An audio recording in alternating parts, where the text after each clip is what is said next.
Hey, what's up, everybody? This is Anjul and Hirsch, back from our Hiatus. our hiatus, not so brief hiatus. So we're back with another what do we used to call these? Chat Cop. Welcome to Chat Cop, episode 4. I believe it's the 4th one. Is it the 3rd? 4th. No idea. Chat Cop episode 4, that's what we're saying. Even if it's not the 4th episode, we're calling it the 4th episode. This is the 4th episode now. It's been a really exciting time in the NBA. Just a few days ago, what's today? Sunday the 11th or something? Yeah, it's the 11th. What was it, 2 days ago? 3 days ago? When was the 8th was the deadline, so on Thursday. So we are 3 days out from the NBA trade deadline. And boy, was it a doozy.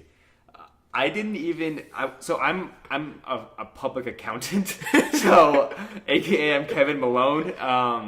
I wasn't even following the trade deadline. Somebody actually messaged me at work saying, "Are you following this right now?" And I'm like, "What are you talking about?" And he just said Cleveland, and he was not lying. The trades Cleveland made, you guys all know them by now. They were substantial to say the least, and they're kind of back in the conversation. They just had a monster win over the Celtics today, where they won by 25, 26. They were up by 30 at one point. They were up by 30 at one point. It was a wash. It was their first game together. And keep in mind, no Kevin Love. Without Kevin Love as well. And it's not like Boston was coming off of a back-to-back or anything. At least as far as I know, they weren't. How have they been looking as of late, Celtics? Have they been looking shitty? They did have a really bad game against the Raptors recently. You know what's interesting about... Okay, this is already veering off topic that we didn't even get to. Celtics are 20th in overall offensive efficiency right now, I think. Does that surprise you? That surprised me when I saw that stat today. If you look at their record, it should surprise you. Okay, yeah. So that loss against the Raptors was on the 6th. Okay. Since then, they've been playing 500 ball, I guess. Okay. Overtime game on Thursday, February 8th. And then they lost February 9th to the Pacers. Wow. Regarding that efficiency topic, it doesn't surprise me if you look at the roster. I've always thought Al Horford was a little bit overrated. Kyrie's really the only guy who's creating his own shot consistently. Jason Tatum's shown like flashes of offensive brilliance, but he's 19 years old. Yeah. And 19-year-olds just aren't consistent players in the NBA. Yeah, they're going to look like a much different team next year with Hayward back. Yeah. That's for sure. But as of right now, with all of these trades that Cleveland has made, it is my opinion that they are once again the favorites of the East. 4 days ago, that was not my opinion. They looked like ass. They played like ass. They were ass.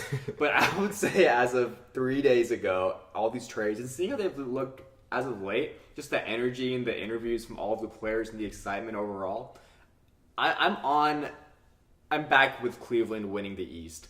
I don't want to say they were for sure not going to win before all of these trades. In all honesty, I would still feel confident with the Cavaliers because most of their issues came from lack of effort. I don't know if you can turn that on though with they were pointing fingers at everyone. Like the chemistry was off. You don't want to give effort to people you don't give a shit about, as you don't like. That's true. You know what I mean? True. If you don't like playing with the players, you don't feel like the coach is doing a good job, whatever it is, you're not going to play hard. It's a hard thing from a human aspect to do that, I feel, for a lot of those players. I'm a Bulls fan. Derrick Rose is kind of a diva. Wade was great. IT was a diva, let's be honest. I think most of the problems came from IT and Jay Crowder. Yeah, Crowder. On and off the court. Which is a shame because, for the first 2-3 months before IT ever stepped on the floor, everyone could not wait for him to come back because he was so energetic and, he was in the good graces of the team. Yeah. And then he started playing and things went downhill very quickly. Really quickly. I think, his first game was amazing, and then after that, nothing. And salute to Kobe Altman for not saying it's only been 15 games. It's such a small sample size. Sometimes you see it right away. This is not going to work. It's a very reasonable conclusion to draw, too. To say, I believe IT's coming back from a big injury. Just give him some time. Yeah. No, it takes a lot of courage to do what he did. Yeah, it does. It does. And, it's a shitty situation for Isaiah, but maybe in LA, he looked pretty good in the loss they had a few days ago. I think the same problem still existed. Yeah. He actually did try to contest a shot. I saw that. The down low shot. Yeah. Normally, he just kind of walks away without even trying to strip the ball or take a charge or anything. So maybe he's a little more I think he knows he's playing for his career now. Yeah, especially if he wants that contract that he really desperately wants and /or deserves. He's really got to prove it now because his reputation in the league has really gone south. He can't have that ego with him.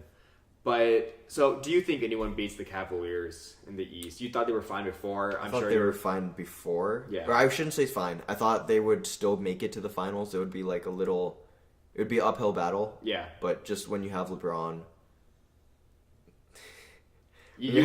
things are different. Yeah. No one's beaten him, 8 years straight now? In terms of the Eastern Conference, yeah. Yeah, that's what I'm talking about, yeah. No, I just wanted to clarify that for the... for the I was going to say viewers, but I was going to, maybe viewer singular? Yes. Maybe Ankit if he wants to edit this. He's not good. No, I'm just kidding. No, but yeah. Okay, so that's really so interesting. I really don't think anyone in the East is beating an inspired Cavaliers team with young athleticism. Who do the Cavaliers beat in the West from the 8 teams that we can assume could make the playoffs? So let's do the top 4 teams that will likely make the finals. Warriors, Rockets, Spurs, Timberwolves. Is that actually? I take back Timberwolves. I think Thibodeau's too bad of a coach. OKC is 4. Yeah, I think. Well, it depends on why. Let's start from the bottom up. I think they'll beat the Thunder. I had a conversation with my friends not too long ago. I think they could beat the Thunder. With the current lineup? With this lineup. After post-trade. What did you think before trade? You would need IT to come back. You would need IT to do something Otherwise, big. no. Yeah. Otherwise, no. Yeah. That's actually a really interesting matchup because I feel like both teams... Well, not both teams, but I feel like the Thunder really play a lot of ISO ball. It's kind of like they all have their turns with ISO in a sense, you know what I mean? Yeah. They all get to their spots, and then they kind of do with I'm talking about Carmelo, Paul George, and of course Russ. I'll be honest, I haven't seen a lot of them as of late. I know they've picked things up lately. Yeah, they've been playing much better now. Are they still doing a lot of ISO? Yes and no. I mean, they do it. I mean, I think so. What's really an easy trap, not just for the Thunder to fall for, but any team that has a collection of talented players, superstar players that just haven't meshed together, whenever they go or the other team goes on a run, it's really easy for them to just say it's hero ball time. Yeah, it's hero ball time. And I think the Thunder were susceptible to that more than most teams because they have Melo, George, and Westbrook. Yeah. But now I think Melo. I haven't seen them. They've fallen. I just don't see them falling behind Elephant now. Yeah. That's a good point, yeah. I think Melo realized that he's the third player. Yeah. And, it could be they're just not battle-tested from having to play behind. So, maybe come playoff time, that it changes. Be a fault. Yeah. And also, we've seen Russell Westbrook in the playoffs. He, as much as he dominates the ball in the regular season, when they're down in the playoffs, he really has that come-to-Jesus mentality where he's like, I will save us and I'll get us through. And even when he had Durant, he did that. Yeah, even with Durant, he did that. I don't imagine that changing with Paul George and Melo, honestly. That's actually a pretty interesting matchup if that were the finals in the West. I think I would take the Cavaliers though. Cavs and 6. I think Cleveland's just more battle tested. And that plays a huge role in playoffs, in my opinion. That's interesting, though, right? Because Nance has never been to the finals, right? And you would imagine he would have a lot of minutes. I don't think Nance is going to get that many minutes. Really? Because him and Tristan are pretty redundant players. Both are, super hustle guy. Well, Yeah, Tristan's hustling again. Yeah. So both are like crazy hustle guys. Wreck offensive rebounds, just rebound in general pretty well. Can kind of switch the pick and rolls pretty well. But Guard Lance both is more forwards. athletic though, so running the floor and things Thompson's like that. still really athletic though. He's really athletic for a big for for a big his guy. size, especially. Yeah. I mean, I don't. He's got to show it though Yeah. more. He's had 3-4 good games now. Actually, I want to say since the start of like mid-January, he's played a lot better. Okay. Yeah, He was like 4. He looked really bad when he something. first came back from his calf injury. Yeah. And then I want to say like 3 weeks from that, he looked a lot better. That's good. Um, Him and Steven Adams are. That's a pretty Adams hard is matchup. just Adams has too much size on him. Yeah, it's a hard matchup. Yeah, even I think in general the Cavaliers need to get a center in the buyout candidates, like from the buyouts. Yeah, but I don't know who's actually going to get bought out centers wise. That would make a huge impact. Like Ilyasova or something like that. He's not much of a rim protector. Yeah, I don't like Ilyasova on the team. Yeah. I think really the only guy who sticks out to me is Robin Lopez. I haven't heard much about him. I don't know if we'll actually get the buyout. Yeah. Is there talks about that? I haven't heard much.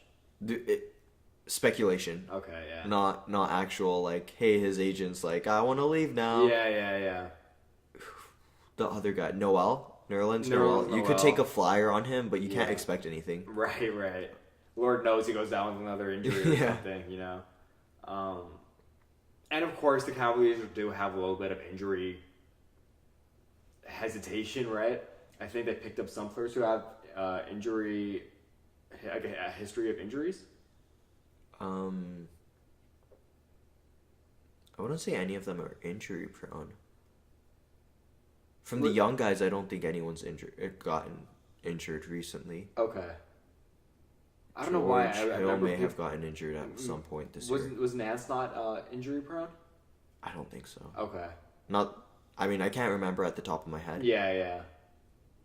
Well, that's good. Yeah. So it would actually be a really good matchup, I think, because Westbrook would win that.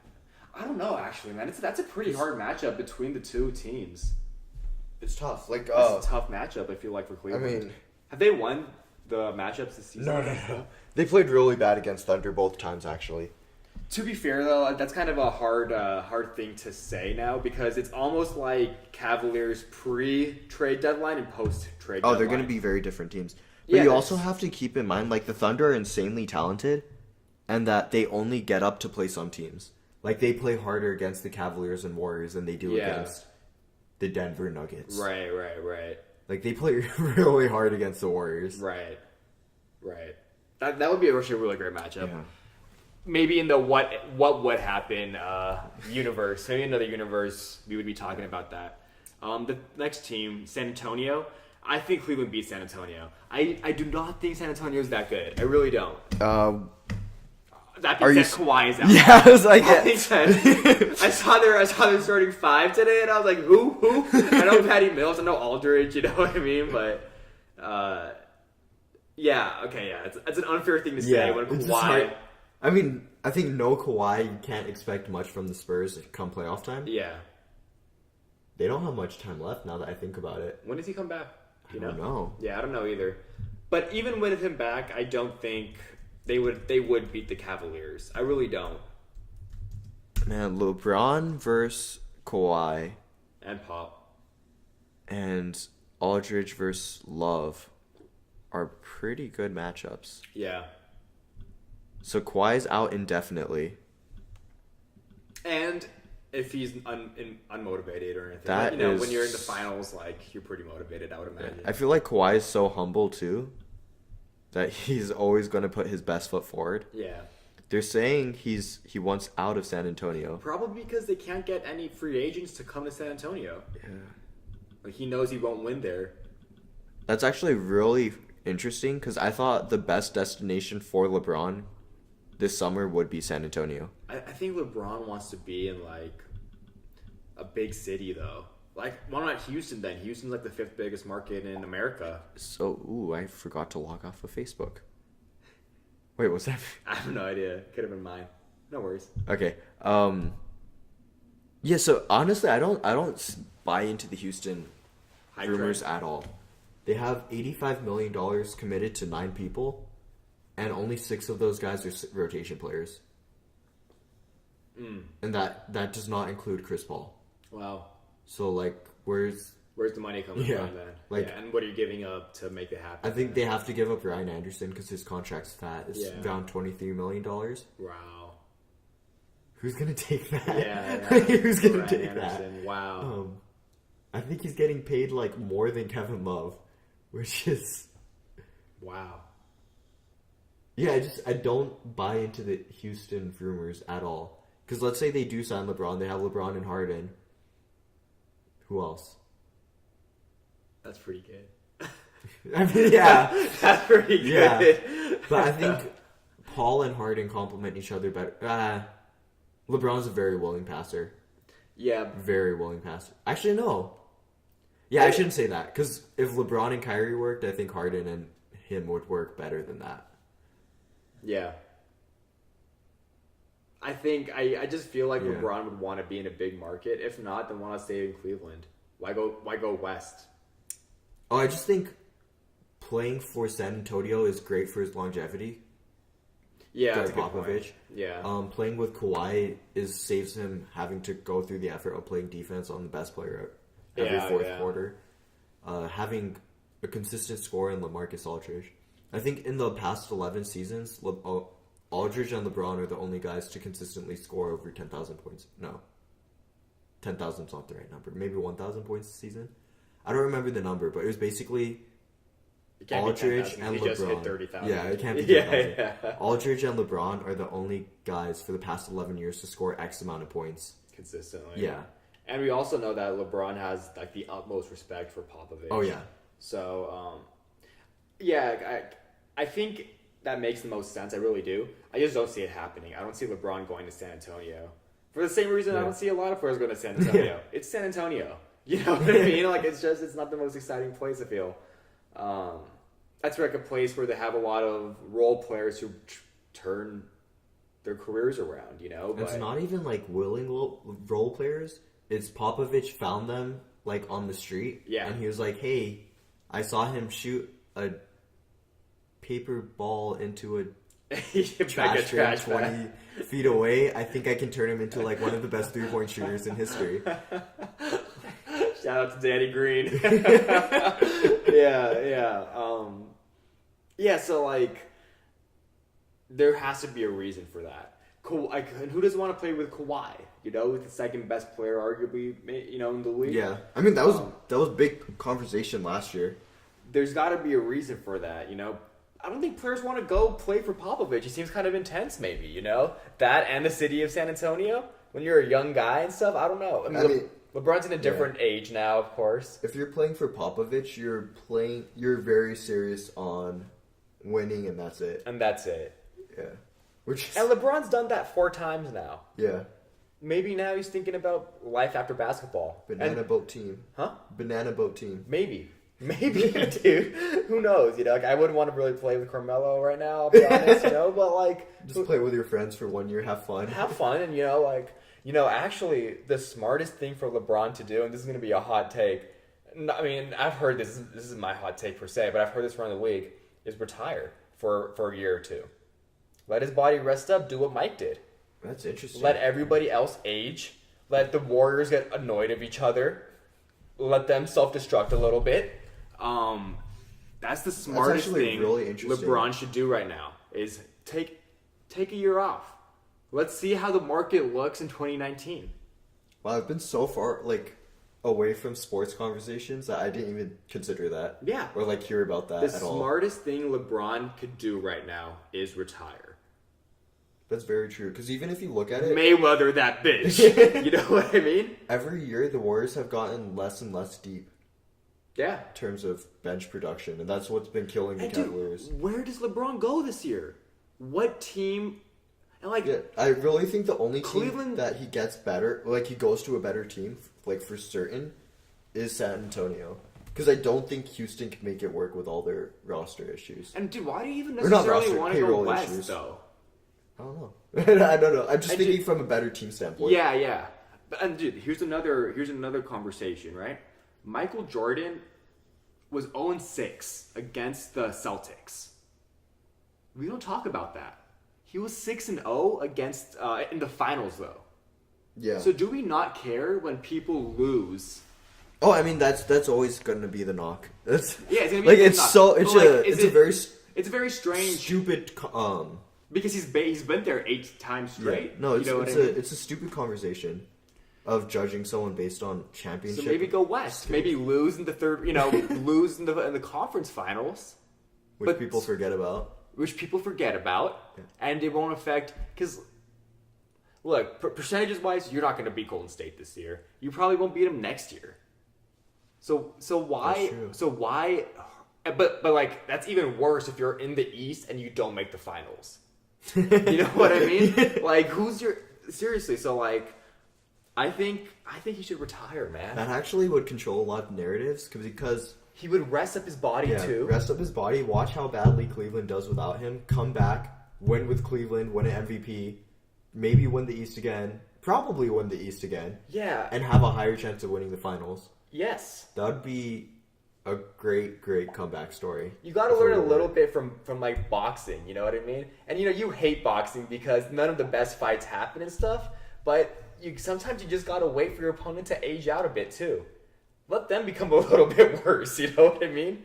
If you're not sure if you can win the fight. And history's going to applaud you for that. That's a very, very interesting. LeBron should retire. Yeah. No, honestly, that actually is the best bet, especially when he's playing so many minutes a game at this age. Yes. No one takes care of their body better than he does. Of course. Wow. I did not consider this at all. LeBron should retire. He should do what Michael Jordan did. He should do what Floyd Mayweather did. There's something to it. No, it makes sense. So much sense. Yes. LeBron should retire at the end of the season. Like, and he should come back in a year. I'm just thinking like basketball, like standpoint wise with the roster. When he comes back, Tristan Thompson, J.R. Smith, their contracts will either be easily movable because they're expiring contracts, or they're going to be over. So then Cleveland gets LeBron coming back and more cap space to bring somebody else in. And then they have all these 25-year-olds. They have their Brooklyn Nets pick. I'm listening fucking crazy. What if they could pull Giannis or some shit like that to come with them in a few years? It's possible. It's possible. It's actually like... When you come back, the world changes for you. You're the Messiah. Jetty Osman becomes face of the franchise. Osman, dude. The Cleveland Cavaliers? Who? The Cleveland Cavachettis. The Cleveland Cavachettis is the new mascot. No, but yeah, seriously, LeBron should retire. Let's get back to our original topic. Hirsch can't even think about anything else. Though. We could go on with this if you want to go on with this idea. I think we covered most of it. Yeah. No, that's just, it's crazy to me. Like, that's actually the best thing he could do. Because, yeah, I don't think... And this is what we're having this conversation about. Okay, the reason we're having this conversation about who could they beat in the West, you can never know. Like, life is so, like, short. One injury, KD goes down or something like that. Somebody kicks Draymond in the nuts and he ruptures his balls or something like that. And he can't play, like, in a beautiful karma, like, coming back for him. You know what I mean? You can't know what happens in sports, you know? So everyone writing off the league, the Warriors are just going to win again. You're probably right. The Warriors will probably just win again. But if they aren't actually in the finals, and LeBron James is in the finals, actually that does bring us to like the Rockets, who I've said this at the beginning of the season. You cannot sleep on this team if you're a Warriors fan. And I remember like my friends being like, no. Yes. I'll worry about the Thunder, but not the Rockets. Yes, like, I would say that. Yes. No, I don't remember you saying it, but there's like 4 people in particular who said that, and I was like, y'all are stupid. And then the first night, Warriors lose to the Rockets, and then like, this is without Chris Paul too. Yes, like Chris Paul gets injured mid-game, and they still lose to the Rockets. Like the Rockets are not a team that you can sleep on. And I believe in the last 3 games, the Warriors against the Rockets have won 2. They might have won all 3. Hirsch and I said we would look this up before we started, but we forgot. So Hirsch is looking it up right now. But either way, they also have like another really crazy stat. Who's their center? Capella? When Harden, Capella, and Paul play, they're like 19-2 or something like that. They started off like 17-0. Yeah. I don't know if they're 19-2 now. This might be like a week or 2 weeks old. This information or that stat. Either way, that's a very impressive stat line to have. Yeah, you were right. Warriors won 1 of 3. Yes. Yeah, that's crazy, man. Exactly. The Warriors might lose to the Rockets. So if it were the Rockets, wait, are you San Antonio versus Cleveland? San Antonio loses. That's how you feel right now. I'm saying that for sure right now. If Leonard comes back fully healthy, it's a series. Even then, it's a series. But even then, I would still feel comfortable with. I think going Cleveland. I think all 4 of these could be series. Yeah. Oh yeah, for sure. All 4 of these could be series. It could go either way. I would still go Cleveland. I would go Cleveland as well. Rockets though, I would go Rockets. I would go Rockets. I would go Rockets over Cleveland. I don't know. I would go Rockets over Cleveland. George Hill just has a history of matching up really well with, ironically, Chris Paul and Steph Curry. Okay.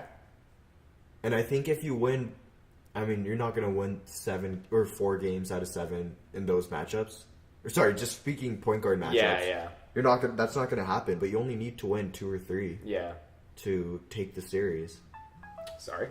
Oh, don't be. I had Facebook on. No worries.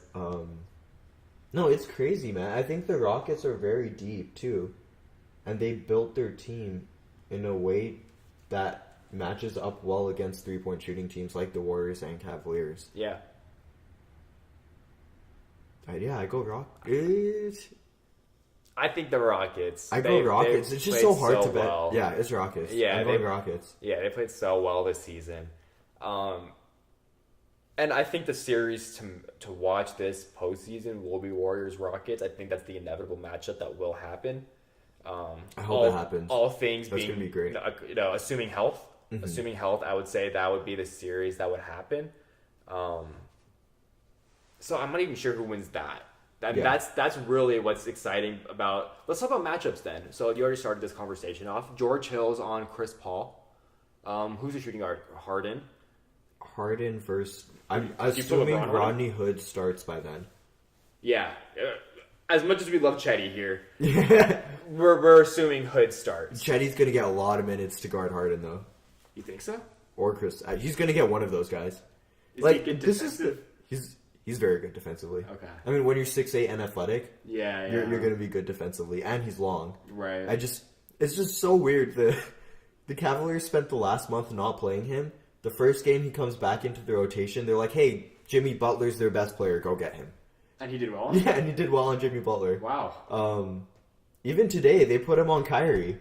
Yeah, I don't get how someone could get that big of a responsibility and then not be in the rotation. We'll talk about Cleveland's another episode. Yeah, that's another time. Yeah. Yeah, Chetty's going to get time on them, but I would say Hood starts on Harden. Which you have to spell LeBron. And Harden's going to get his, Yeah, no matter Harden's what. going to get his. And he's going Whether or not he exists in the playoffs, that's yet to be seen. As we know, Harden's history in the playoffs has been shaky. Yeah. And he's going to get whoever he's matched up on in foul trouble. So you definitely cannot put LeBron on that. No, yeah. So LeBron against Trevor Ariza. Ariza's solid. He's gonna make LeBron work. So yeah. Clint Capella's much better than Tristan Thompson. Yes, he is. And he does really well with both Harden and Chris Paul too. Oh yeah. So he's a threat offensively too, honestly, Capella. I don't know what his stat line is, but he has a pretty decent stat line from every time I see him. What is he? Is he 20 and 10? 18 or 16 okay, and 10? He's not that good. Is he like 16 and 10? 14 and 11. Fuck. 14 and a half and 11. Okay, with close to 2 blocks a game. No, he's a really good player. He's really good. He's a really good player. Yeah. That's a hard matchup. Yeah, he's gonna... And they play with a lot of speed, too. Yeah. So, even though Cleveland's gotten much quicker, it's not like that will put Houston out of their element. Oh, yeah. No, I think they're playing Houston's game. Yeah, they're playing and I think Houston, Houston's better at it. Houston is better at it. Yeah, and then power forward, I think Love is a better version of Ryan Anderson. He's a more complete version of Ryan Anderson. Yeah, I don't think there's a doubt of that. I mean, it's going to be close, but I think it's going to come down. It's going to come down to how the games go. Yeah, it really will. And because both of them can go hot and cold so easily. Yeah, it can go anywhere. Right. So yeah, what I like about Houston's team is that they have PJ Tucker, Luke Richard, Mubala Mute off the bench, really good defenders, wing defenders that they can just keep throwing on people. Right. And Cleveland's major flaw as of right now is a lack of an inside presence. Oh, absolutely. Absolutely. That's their major flaw right now as well. Yeah. So from the front court position at least. Yeah. From their front court position. Sans LeBron. Yeah. But does he play a lot of power forward? In playoffs, he actually does go into the post more often. Yeah. And actually, since Kevin Love's gotten injured, they slid him over to power forward. Okay. That's more out. That's a really interesting matchup. Maybe in another universe again. Maybe in this one. We'll see. Maybe. We don't know. The Rockets could win. Yeah, I'm thinking Cavaliers may not even play Thompson and Love in the starting lineup. They may put Love back at center, stretch Capella out, put LeBron at power forward. He gets a very easy matchup in Ryan Anderson. Wow. Start Cedi Osman. I feel like they would... Yeah, wow. Yeah, that's interesting. I mean, you could start J.R. Smith, but he's just been so not great. You gotta rotate out to the shooters, though, against Houston. And that's a really interesting matchup. Do they play again this season? I wonder if they do. If they do, I gotta catch that game. I don't think so. Okay. I think Houston won both times. Yeah, makes sense. Yeah. All right, and then lastly, Warriors. I mean, Warriors are going to be favorites for everything. Warriors are going to be favorites. I think we know how the matchup goes. Honestly. Yeah, we've seen it. We've seen it. You know what I mean? We've seen it a number of times. You have to favor the Warriors. Yeah. But I think the point of this exercise was to prove that... It's pretty close. It is pretty close. Even in the 2 regular season games, both of them ended up being pretty close because of Cleveland's developed bench. Yeah. And I think people are saying after this trade, that bench only got better. Yeah. Which is... And it's not as congested as well. I feel like Jeff Green will get more minutes. Congested both logjam-wise, because you have too many point guards who do the same thing, too many shooting guards who do the same thing. And you have less congestion in the paint. Yeah. Because Derrick Rose can't shoot. Yeah. Dwayne Wade could not... Well, I mean, Dwayne Wade improved his three-point shot, but he's not known as a deep threat. I'm completely blanking on names. Isaiah Thomas lost his jump shot. Yeah. Which might come back. Crowder could not... I mean, the number of times Jay Crowder had his foot on the line when shooting a 3 is more often than number of threes he took. If someone could find a stat on that, please do so, because I'm pretty sure every game I hear foot on the line. I'm like, God damn it, Jay. And I think even with, he was only a 33% shooter from deep or something. Yeah, he was very bad this year. Yeah, he was very bad this year. And even defensively, he wasn't that impressive as well. So, and his body language was shitty. Cleveland's trades put them in a better position. And in a better, mood as well. Yeah. You know what I mean? And, if they're going to play energetic like this, then they have a chance against any team. Right, but I still think, I think we still stand Warriors, Rockets are our top 2. Yeah. Cavaliers third, and then I would say Thunder over... I think so, too. I would say Thunder over the Spurs. I really do. I'm not hot on the Spurs. But I haven't watched them with Kawhi. I mean, minus... Kawhi changes everything. Of course. If Kawhi's back, I put Spurs ahead of them. I think the Thunder they're such an interesting playoff team because as well as they could do with all that talent, they could simply implode. They implode by themselves too. Yes. I mean, they're a fun team to watch. Yeah. Just because of that. You don't know what you're getting from them every night. Right. Because I can see greatness from 2 out of 3 these 3 players, maybe all 3 of them. Yeah. Plus a few others, you know what I mean? Or I could just see a complete shit show. That's awesome.